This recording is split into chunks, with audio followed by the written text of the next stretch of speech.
because at the end of any day, I can look at something I've done that day, and it's there. It's a physical thing. I made that. I designed that. I might not be happy with it, but I've done it, and I'm going to get better at it tomorrow. Dave Bucket-Pugh, Mike Castellano. thanks very much for coming round. My pleasure. Nice to see you. So I am very interested in what you're up to at the moment, because when me and Dave first met, which is probably about 8 years ago or something like that, quite a while ago, you were in a suit, you were selling insurance, and we met at a breakfast business club that we were part of for a few years. And now, look at you, you're messy and covered in paint. Yeah, so what are you up to at the moment? So as you said, I worked in insurance for 15 years, and last September, so a year and a bit ago, I quit and embarked on a 1-year training course at a school that teaches furniture design and making, with a view to one day being a furniture designer and maker and building a business. Awesome. So that's quite a change. So you've gone from insurance salesman basically to designing and building your own bespoke furniture. So why? Let's get to why that change occurred. So how long had you been thinking about it, and what was it that made you think I need a different direction and this is what I'm going to do? I embarked on my career in insurance because it was available. I had dropped out of university, and a bloke in a pub said, "What are you going to do now?" I don't know. And he said, "Oh, I've got a job for you." And I went and joined his team and the sales team at an insurance broker's. And I was 19 and was quite good at it, and grew a career through that without really ever having planned it. Once I'd realised I wanted to do something else, I didn't know what that was. And I sat in the pub with my then girlfriend, now wife, Hannah, and she'd had enough of me whinging, essentially, and said, "Well, come on, what is it that you want to do?" And I realised in that afternoon in the pub that at school, some of my happiest moments had been playing around in the wood tech workshop. I had a cavalier head of design technology who didn't seem to mind me playing with bandsaws and lathes and various other things that I shouldn't have been playing with unsupervised, and I loved it. I really enjoyed it. I don't really remember anything that I made, but I just have really fond memories of that. And when that occurred to me, I thought, right, I want to make things out of wood. So I got hold of a load of old pallets and I bought cheap tools from Screwfix or wherever, and on Facebook Marketplace and Gumtree, and started making bits and pieces. I made these wine racks out of pallets, and I made a coffee table out of pallets, and they were frankly crap. They were poorly made, and but I didn't know. But I bet you were proud of what I was doing. I loved it. I was so pleased with them, so happy with them, and I then started to spend more time on woodworking forums on Facebook and YouTube, and starting to learn more about what I didn't know, and trying more and more ambitious projects. And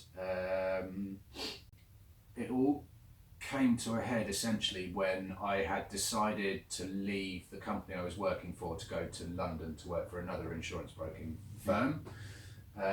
Big change of direction in terms of career, but kind of a step up. So why were you thinking of making that change anyway? What was? So I was aware that I was deeply unsatisfied where I worked. I was phoning it in. I was, I guess if there were probably 7 weeks a year that I worked exceptionally hard, and then 43 weeks a year where I did next to nothing. But you thought that the way out of that was to get a job with another insurance company, or but make on a grander scale. So more of a challenge. Take on a new challenge. Take on, push myself. Go and do something that was different and uncomfortable, and get out of my stagnated comfort zone, and lots of other cliches that you hear a lot of. And actually, I was reasonably excited about that. But throughout this process, a very good friend of mine, and I'm extremely fortunate to know this guy, but he's a businessman in his own right. He has sold companies and he invests in businesses and he helps startups. And that's what he does. And between him and, again, Hannah, my wife, they talked me out of it. They said, we don't think you're doing this for the right reasons. We don't think this is going to make you happy. We think you need to have a crack at the alternative. So we looked at what it would take, and what it would take is I needed to go and get taught how to do this properly and get actually trained. And I found the course, which fortunately, the school that I went to, Robinson House Studio in New Haven, I think it's one of the leading furniture design and maker courses in the UK, if not the world. And it happens to be 45 minutes from where I live, or less so. So was it a year? So it was 12 months. And what was the like the name of the course, or was the qualification? So the course is called Furniture Designer Maker. 1 year. So it's 50 weeks. They shut for 2 weeks at Christmas. And that was one of the attractions. Was a lot of the other courses were 38 weeks over a year, and they follow school term. And I was thinking, I'm 34. I can't have school holidays. You're right. If I'm going to do this, I'm going to work hard for a year. I want to be able to work long days and long weeks and weekends and really get the most out of this. Out of interest, were there other mature students on there? What was the sort of demographic like in the course? Interestingly enough, so they take 3 intakes a year of up to 5 students to do the 1 year course. So it's quite small. Yeah, it's quite small. So there were 5 people starting my course, and 1 left the course after about 8 weeks because of personal circumstances. And the 4 of us that remained were guys in their 30s. 3 of us had done office jobs, 1 had done site carpentry. Right. We'd all had careers that were successful. We were all, in our own right, successful guys. I was really fortunate to be in that cohort because we were really similar people. We all had that drive and that work ethic, but we were all quite different and brought something else. So we were a team in many ways, which was great. That was really valuable. So was there a time during that year where you thought, what the hell am I doing? Oh, or not? Almost constantly. The amount of time second guessing, and I think all of us went through it. But there was in particular one project that we were working on. I couldn't make it work, and there were several days in a week where I just at sort of 4:30 I just downed tools and walked out of the building. I don't even say goodbye to anyone. Right. And that was ultimately, looking back with hindsight, it was fear. I was terrified that I couldn't do it. I wasn't getting it. It wasn't sinking in. And did you ever have a sense of the doubt about whether or not this is actually the right direction, or were you always for sure? And still do, often. But every time that happens, all I have to do is think about the fact that if I wasn't doing this, I would be in my quite nice company car, driving to a meeting in North Wales to talk to some people that I had nothing in common with about a subject I wasn't particularly interested in, to stay in a hotel that was fine with, if I was lucky, the chance to have a beer with somebody I had no interest in having a beer with. To not have any satisfaction from it. And no foreseeable change in that either. Was damaging, and it affected me in ways that I hadn't realised. And with hindsight, kind of look back and go, I was really wrong. I was doing something so damaging to my health. It was certainly affecting my mental health. Not necessarily in conscious ways. There were periods where I would be a bit down and a bit grumpy, and sometimes they stretched a bit far, and I was very bad at recognising when I was in one of those periods, and I just put it down to just that kind of guy who gets a bit grumpy from time to time. I'm aware I'm talking from a very privileged background where I'm a white middle class guy who's never had any real challenges. So your let me ask you, your wife Hannah. So she was always supportive about this. Incredibly, yeah. She was the driving force in many ways in giving me the kick I needed to actually take the plunge, because I'm quite a risk-averse person. Being an insurance salesman, I imagine that's yeah. I don't know whether that's natural or it's just been like. Yeah, I don't know. I just the idea of a career change, and I've heard through the grapevine about friends of mine who were saying, "You can't change career in your 30s. What's he doing? He's mad. He'll be back in insurance in no time." And I had a friend of mine said to me outright, "Oh yeah, you'll be back in insurance in a couple of years." And you think, "Oh, that's just been sport, mate," you know. What were what on the whole would you say your friends and associates were generally supportive, or did you get a lot of that kind of stuff? I think on the face of it, people were very supportive and encouraging. I think internally they thought I was mad. Yeah. And I think many of them still do. Yeah. One of the things that I've really learned is, having changed my income dramatically down, is it doesn't take learn to live off what you make. No. Because I did that before. I can't speak for everybody, but I think most of our generation of people do a similar thing where you earn a certain amount of money and that's what you have, and you pay your bills and you spend the rest. And I guess some people save and some people are really clever, and most of us aren't. So you just learn to live off that quite quickly. And it's so the financial side of it, that I feel like other people thought I was mad. Yeah. It's kind of been fine. So it was worth it so far? Oh, yeah, undoubtedly. It's still terrifying. It's still scary. It's still. I'm worried a lot of the time. But I feel in a way like I might never be totally happy in my career, but I'm going to be satisfied. Okay. Partly because of something to do with being creative, is that you're never quite happy with what you've made. You always know you could improve it, which I think you need to. It kind of keep drives getting you better. Yeah. So in that respect, you sort of go, well, when am I ever going to be happy with anything? You know, well, maybe never, but I'll be really satisfied. Yeah. I'll still get people telling me something's good, something's great. Yeah. Nobody has ever said to me, "That insurance policy, that was amazing." It's not a thing, right? Change your life. Yeah. You know, and people might be grateful because I got a claim paid or something, but not really. You know, they were just, that's what my job was. It wasn't a thing. You know, so it's just a different world altogether. You know, I get intrinsic feedback from what I do every day, because at the end of any day I can look at something I've done that day and it's there, it's a physical thing. I made that, I designed that, I might not be happy with it, but I've done it, and I'm going to get better at it tomorrow. It's different. That's going to be the opening statement, I think. Yeah. I like that. So what's the you're just starting your new career, basically, aren't you? That's right. So what's the vision for the next few years? What do you want? My long-term kind of 10-year goal is to be a gallery represented furniture maker, where I have designed and made certain pieces that were good enough that a gallery somewhere, when I can sell that for that amount of money.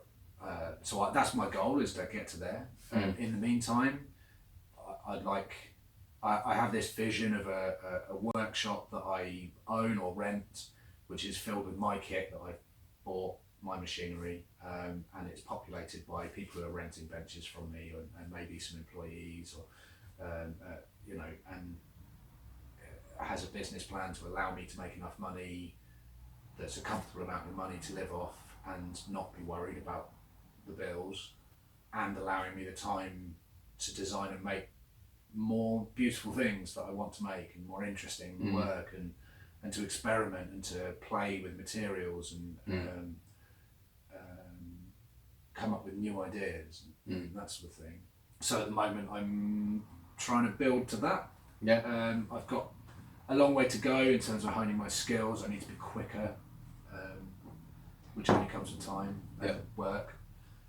I need to be better at designing. You know, I need to see more things and have more ideas and draw more, and every designer has to do more drawing and just spend time with a sketchbook scribbling and going back to the money side of it a little bit, that's so much more interesting than making money.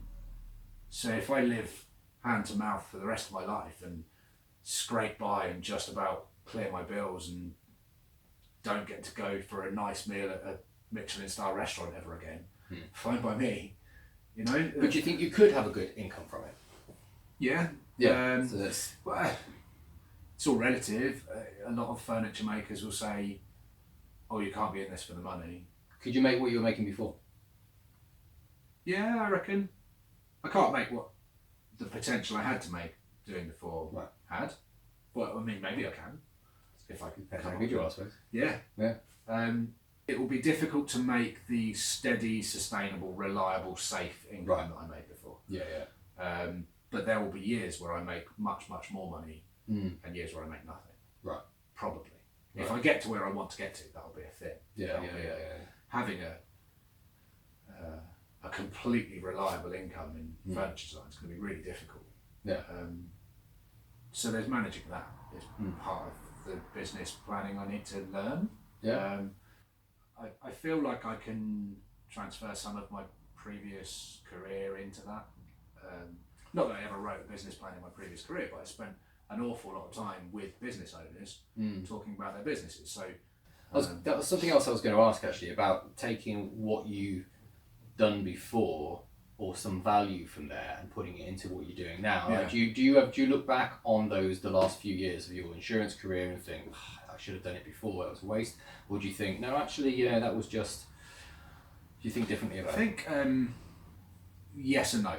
I really wish I'd done this when I was 20, but if I'd done that course age 20, knowing the person that I was, I wouldn't have worked anywhere near as hard. I wouldn't have got anywhere near as much out of the course because I wouldn't have put enough into it. I just wasn't mature enough. Yeah. And I didn't have the threat of having to go back to insurance hanging out. You know? It's a different perspective. I think there's a lot of life skills generally that you have when you're 35 that you don't have when you're out of school.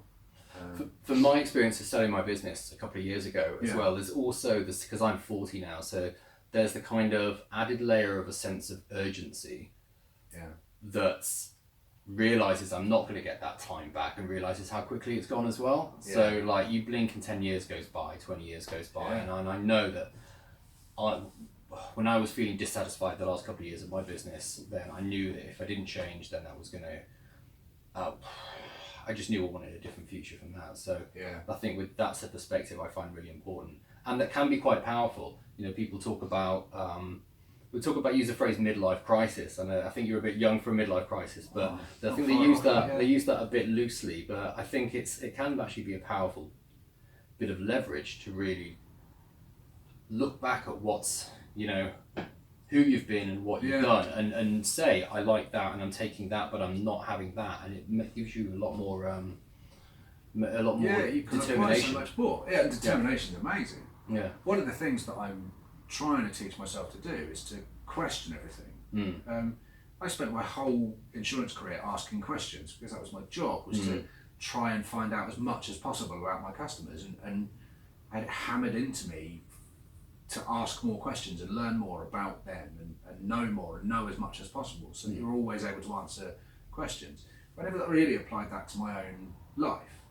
So one of the things I'm trying to teach myself to do is to question why if I want to do something, try and work out why. If I want to sit on the sofa all day, or I don't want to get out of bed, trying to work out why it is that I want to sit on the sofa or don't want to get out of bed. It's not necessarily wrong, it's not necessarily bad. And you can apply that to so many things. It's sort of, it's like a self-awareness and in design thing as well, you sort of go, that's how something is made. Well, why is it made like that? Yeah. Why? Is it because it is structurally stronger, or is it an aesthetical thing, or is it, what are the reasons behind that? And you're trying to use that, and that will help you to come up with new ideas, and I think that applies to so much of life. Why is it that you're desperate to make more money? Is it because you feel you're more comfortable? So could you just spend less and then you'll have more money? Is that enough? And there's so many things like that. But you touched on something about midlife crisis, Mm. and you're nearly 40, or you are 40, I'm 40, and I'm yeah. 35, and Yeah. and then you keep thinking, okay, so our parents' age retired at 65. We're probably going to retire later. Yeah. If we were employed, we'd retire later, probably, Yeah. just because that's the way everyone's getting older and you're Yeah. going to need to work longer. And so that gives us 35 or 30 years. You haven't worked for 30 years yet. No. So that's ages. Yeah. Enormous. It's a long We've got time. ages to achieve a lot. Yeah. So every time I think, it's too late, and should I have done this sooner? I go, well, maybe, but I'm only a third of the way into my working life. So Yeah. I've got loads of time to get this right. Yeah. But I've got to do it now. Yeah. These are my best years, my best decade now. I've got to get it done. Something I found you said a minute ago that I really liked was about I made this and I'm proud of it, but I know that I'm going to get better, and I think that's a really important thing. Yeah. So I've been looking into I've been really interested in the topic of mastery. Okay. So mastery meaning going through an apprenticeship. Yeah. And accepting that it's going to take a certain amount of time, and accepting that you're not going to get there yet, and the whole point is for you to build up these new skills. And if you look at it from the mindset of my job is to get better, not my job is to be where I want to be right now. Yes. My job is to get better. I think that's what makes it more interesting, more of a journey, but it also takes a bit of the stress and the pressure off you. Yeah, like I you think say, you're right. you think I haven't really thought about it like that. if I'm going to be doing something for the next 30 years and have an active life for as long as possible, then I've got enough time to, Well, that's it. I want to peak at the end. I don't want to peak now. Yeah. We're spend 30 years fizzling out. Yeah. Yeah, You don't want that. I don't want to peak ever. I want to keep going. Yeah. One of the things I love about this decision that I've made is I have no interest in retirement age anymore. Yeah. But hopefully at the end I can look back at it and go, that was good. Some of that was great. Yeah. Well, I wouldn't have had that in insurance. I wouldn't have. I would have spent the whole time going, what do I need to do to be able to get out of this so that I can not do anything at 55? If I had lived the dream of insurance where I'd gone to taking the job in London and become a director after a while, and then after a while become a senior director, and got to the point where I spent most of my life playing golf. I hate golf. I thought I liked golf. Yeah. But it didn't take long to realise that golf's horrible. I don't get me wrong, lots of people love golf. It's a deeply unsatisfying sport because all you're trying to do is hit the one shot, and then you do hit the one shot, and you're angry because the next one doesn't do the same thing.